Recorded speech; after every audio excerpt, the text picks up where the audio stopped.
Agora, Alexandre de Moraes virou um fujão da justiça americana. Justiça dos Estados Unidos autoriza a notificação de Moraes por e-mail. Olha que ridículo, gente. O ministro da Suprema Corte Brasileira fugindo há um ano da justiça americana.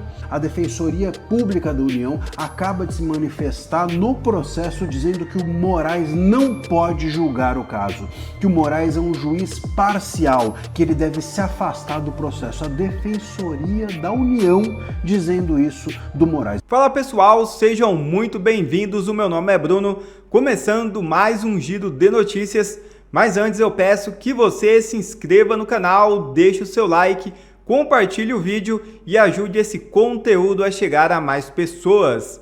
Bora para o vídeo!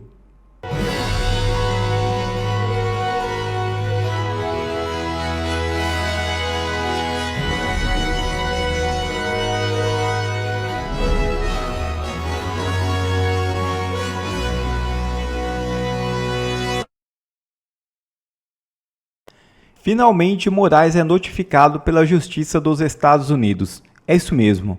Martin DeLuca, advogado de Donald Trump em inúmeros processos nos Estados Unidos, acaba de publicar no X, abre aspas, hoje, de acordo com uma ordem do Tribunal Federal dos Estados Unidos, Rumble e Trump Media notificaram o ministro do Supremo Tribunal Federal, Alexandre de Moraes, por e-mail. Fecha aspas. O advogado ainda publicou o documento de citação. Mais cedo, Martin DeLuca afirmou: muitas pessoas perguntaram por que um tribunal federal na Flórida autorizou o Rumble e a Trump Media a notificar o ministro do Supremo Tribunal Federal brasileiro, Alexandre de Moraes, por e-mail. A resposta é simples. O ministro Moraes enviou suas ordens secretas de censura para plataformas americanas como a Rumble por e-mail diretamente do Brasil, contornando o governo dos Estados Unidos, os tribunais dos Estados Unidos e o processo legal ordinário. A Rumble e a Trump Media fizeram o oposto. Primeiro seguimos o devido processo legal internacional, por muitos meses tentando a notificação por meio da Convenção de Haia, o processo formal de tratado para notificar um réu em outro país. Em vez de permitir que a notificação ordinária prosseguisse, as autoridades brasileiras transformaram o processo em um escudo político para Moraes. O pedido de notificação foi desviado para procedimentos extraordinários. A Procuradoria-Geral da República interveio. O assunto foi colocado sob sigilo para protegê-lo de escrutínio público, e as autoridades brasileiras acabaram recusando-se a executar a notificação rotineira de processo. Em outras palavras, o canal normal foi politizado e, na prática, tornou-se indisponível. A ironia é óbvia. Moraes tentou usar o e-mail para exportar ordens secretas de censura para os Estados Unidos a fim de silenciar discretamente usuários americanos. Agora, após a Rumble e a Trump Media esgotarem os canais legais apropriados e as autoridades brasileiras o obstruírem, um juiz federal dos Estados Unidos autorizou a notificação por e-mail para que Moraes possa ser chamado e se representar em um tribunal americano. Portanto, o caso avança. Uma vez notificado, Moraes deve comparecer ao Tribunal dos Estados Unidos ou arriscar a revelia. Fecha aspas. Esse é um vídeo de solidariedade ao Alexandre de Moraes. Sim, ele tem sofrido muito.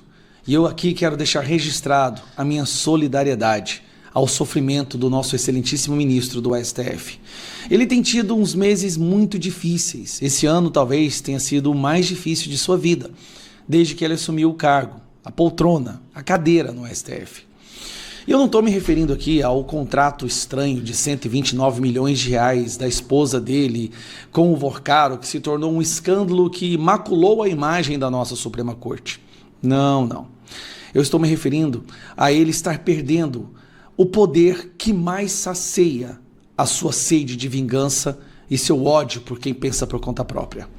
Como vocês sabem, Alexandre de Moraes é uma pessoa que sente prazer em destruir a vida daqueles que o criticam, daqueles que não se curvam diante da sua ditadura. E começou com Alan dos Santos. Tentou destruir a vida do Alan dos Santos, pediu a sua extradição. A Justiça dos Estados Unidos negou, dizendo que era uma perseguição política. Tentou a extradição do jornalista Oswaldo Eustáquio. A Justiça da Espanha negou e disse que era perseguição política. Tentou a extradição do Eduardo. Até agora não houve negativa, mas com certeza Eduardo não será extraditado e o Moraes não poderá colocar suas mãos no Eduardo Bolsonaro. Tentou, de uma maneira muito ridícula, extraditar ou deportar o Ramagem. Acabou virando mais um escândalo, envergonhando a nossa Polícia Federal e que acabou com um delegado da Polícia Federal sendo expulso dos Estados Unidos. E por último, a Carla Zambelli. Tentou extraditar a Carla Zambelli e o resultado disso é que a Justiça soltou Carla Zambelli e ela agora está fora do alcance do Alexandre de Moraes. Só que aí, depois disso tudo que ele está tentando fazer, destruindo a vida de pessoas que falam que ele não gosta, Alexandre de Moraes agora poderá ser condenado nos Estados Unidos. Como vocês sabem, em suas decisões absurdas, essas aberrações jurídicas, ele tentou, sem seguir o trâmite internacional e o acordo entre os países Estados Unidos e Brasil, ele tentou ir para cima de empresas americanas, a Rumble e a Truth Media, do Donald Trump. Tentou censurar essas empresas, foi para cima da SpaceX, do Elon Musk, sendo que ela não tinha nada a ver com nenhum processo. Bom, agora, Alexandre de Moraes virou um fujão da justiça americana. Justiça dos Estados Unidos autoriza a notificação de Moraes por e-mail. Olha que ridículo, gente. O ministro da Suprema Corte Brasileira, fugindo há um ano da justiça americana, pediu para que a PGR, o Gonê, o tarefeiro do Moraes, o Superior Tribunal de Justiça e a Advocacia Geral da União, Messias, o blindassem. Sabe o que a nossa justiça brasileira fez? Colocou em sigilo esse processo e não o notificou, protegendo Alexandre de Moraes. A justiça americana decidiu fazer o que Moraes fez várias vezes, em vários momentos, notificar as pessoas por e-mail. Agora, se o Moraes não apresentar a sua defesa estando notificado, ele será julgado à revelia e poderá ser condenado nos Estados Unidos.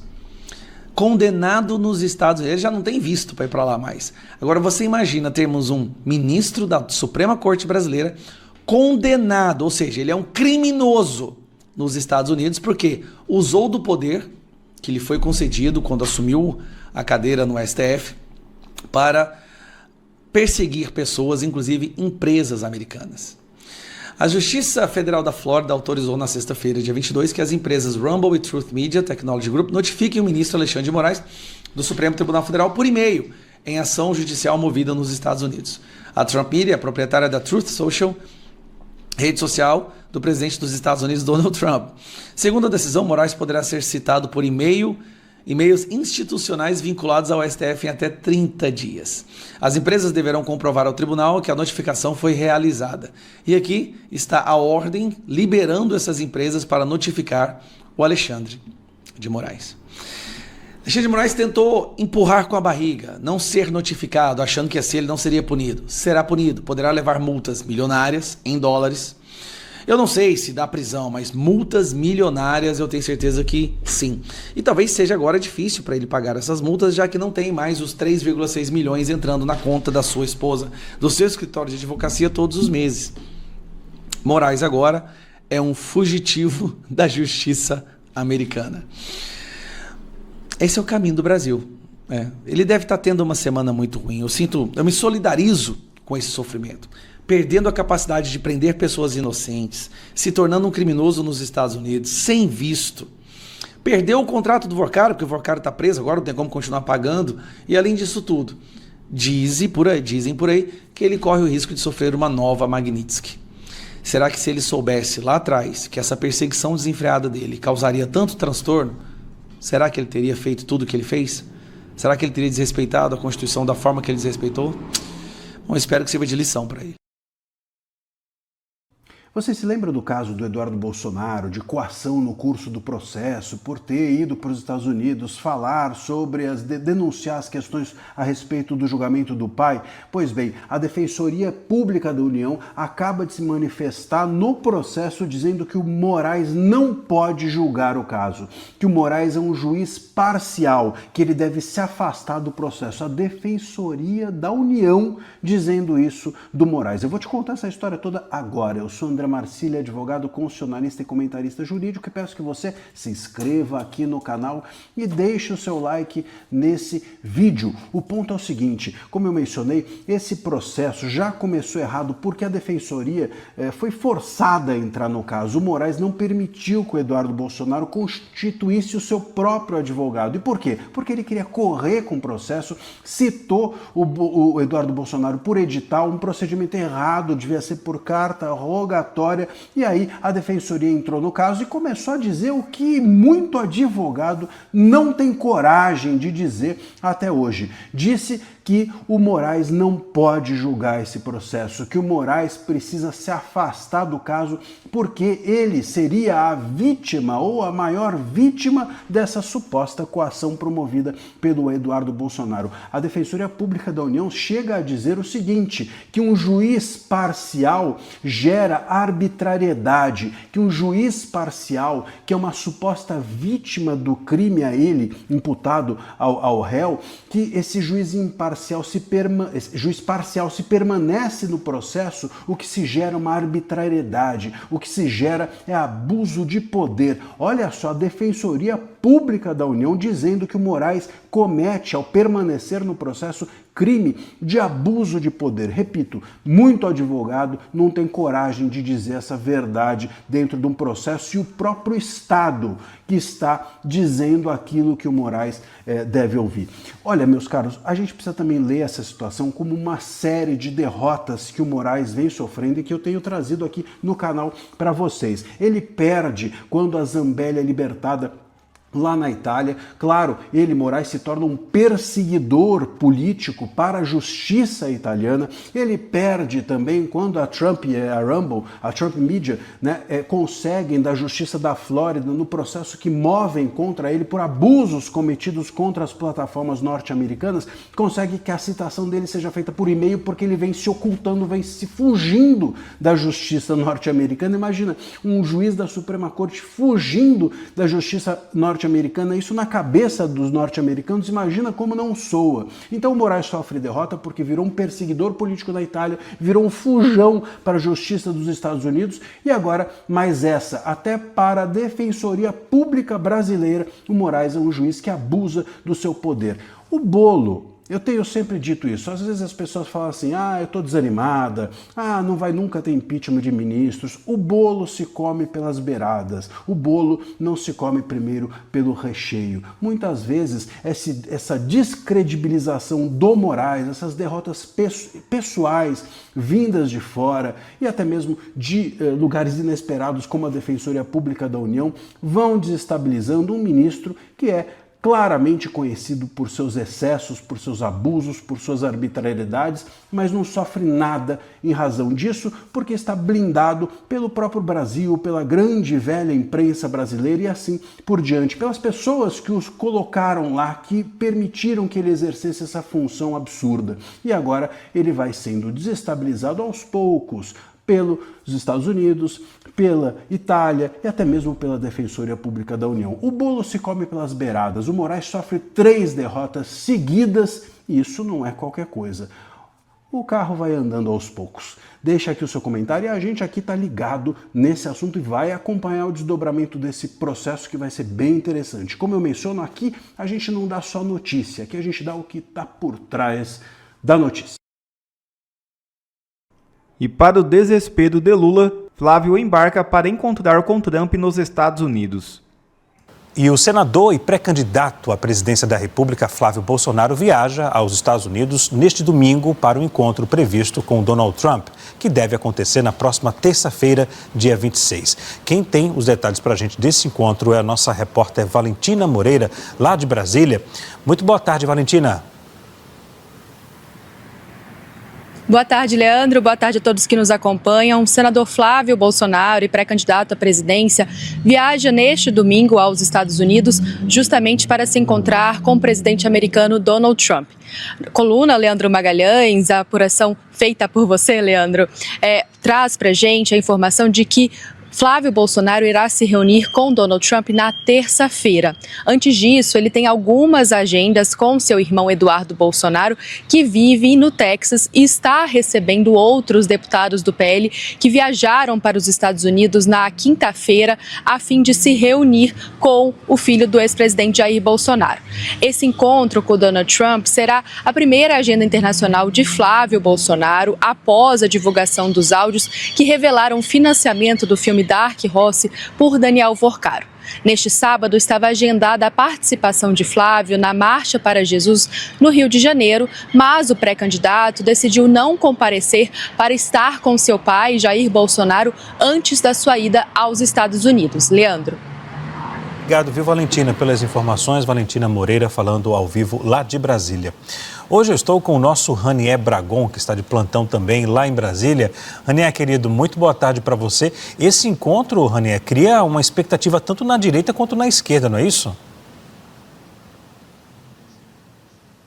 É isso, Leandro. Muito boa tarde para você e para todos que acompanham o News Domingo. É uma espécie de tentativa de obter uma boia de salvação do presidente norte-americano, tentativa do Flávio Bolsonaro, que, como a gente vem acompanhando, ele atravessa a pior crise da sua pré-campanha, depois que veio à tona as informações de que ele tinha relações, que ele fez pedidos financeiros de dinheiro ao banqueiro Daniel Vorcaro, pessoa que ele dizia que não conhecia, que não tinha relação nenhuma e, inclusive, era um duro crítico em relação às pessoas que tinham qualquer tipo de relação. Então, desde que isso veio à tona, o Flávio Bolsonaro e a sua pré-campanha sofreram um baque importante, que já foi mostrado, né, Leandro, em pesquisas recentes da Atlas Intel e do Datafolha, ele que vinha ali pontuando em uma margem de empate técnico com o presidente Lula, até numericamente à frente em alguma dessas projeções. Agora o presidente Lula conseguiu abrir novamente uma vantagem, tanto nas simulações de primeiro turno, como nas simulações de segundo turno. É um baque assim, que as próximas pesquisas vão mostrar se ele é contínuo, se está estancado, se não é. O fato é que os aliados próximos, o próprio PL, as pessoas do entorno ali, ainda tentam superar essa crise, tentam recuperar a credibilidade do candidato, já que ele reconhecidamente ele não disse a verdade sobre as suas relações com Daniel Vorcaro.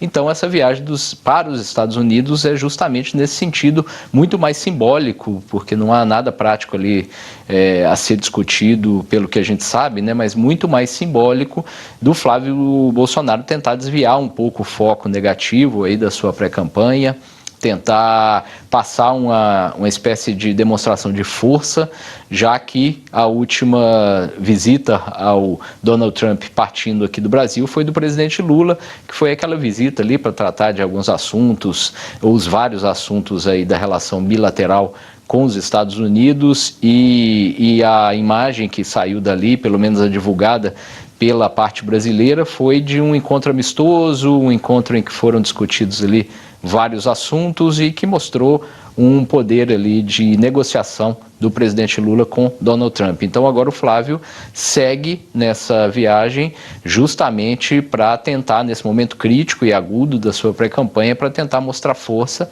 credibilidade e que tem ainda muito fôlego aí para manter a sua pré-candidatura, que nos bastidores, Leandro, você sabe muito bem, ela é questionada inclusive dentro do PL. É isso mesmo. E, Ranier, eu achei curioso, porque conversando com a base do governo, alguns integrantes e também aliados do próprio Flávio Bolsonaro, a base do governo diz que alguns parlamentares falam que tem receio do que o Flávio Bolsonaro pode tratar com Donald Trump.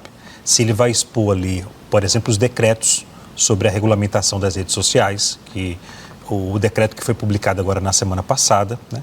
Agora, do outro lado, né, aliados do Flávio Bolsonaro já têm receio do governo brasileiro, no caso a base do governo, tentar interferir nesse encontro e prejudicar o encontro, fazer com que o próprio Donald Trump não o receba o Flávio Bolsonaro. Apesar de que A informação que eu consegui obter lá da Casa Branca foi a de que o próprio Flávio Bolsonaro recebeu um convite do governo norte-americano. A equipe do Flávio nega essa informação, mas o que eu consegui apurar é que o encontro deve acontecer até, no caso, na terça-feira. Na terça-feira, como diz aqui na Tarja. Enfim, de um lado há um receio e do outro lado também há um receio, né, Ranier? Para que não haja nada de errado. É isso, Leandro. É uma viagem, assim como foi a do Lula, é uma viagem de alto risco, porque a gente sabe que o presidente Donald Trump ele não é muito afeito a essas convenções diplomáticas, a coisa muito combinada. Então, há uma margem para o imponderável que é razoável. E, inclusive, mesmo que ocorra o encontro, né, muito possível e muito provável que vá ocorrer, se não ocorrer vai ser mais um baque muito grande aí para a pré-candidatura do Flávio, mas mesmo que ocorra esse encontro, há uma possibilidade, inclusive, de haver um saldo negativo para o Flávio na medida em que uma medida de Donald Trump ou uma intervenção de Donald Trump em uma eleição de outro país, ela não é necessariamente benéfica àquela pessoa que o Trump está defendendo. A gente já teve exemplos aí em outros países. E o próprio governo Lula, lá atrás, lá em 2025, quando estava nas cordas, atingia a mais baixa popularidade do seu terceiro mandato, conseguiu uma recuperação da popularidade em meio à aplicação dos tarifaços de Donald Trump contra o Brasil, em meio à aplicação da lei Magnitsky também contra autoridades brasileiras. Isso deu ao Lula a oportunidade de empunhar a bandeira da soberania, a retomar a defesa do verde e amarelo, que até então era uma espécie de monopólio da direita bolsonarista, e isso o ajudou, além de outros fatores, a sair das cordas naquele momento, recuperar um pouco da popularidade. Então é uma visita que ela tem esse potencial mesmo de preocupar tanto um lado quanto o outro. Ok, daqui a pouco a gente volta, Ranier. Até já. Obrigado a você que assistiu esse vídeo até aqui. Deixe o seu comentário e não se esqueça de se inscrever no canal e deixar o seu like. Até a próxima!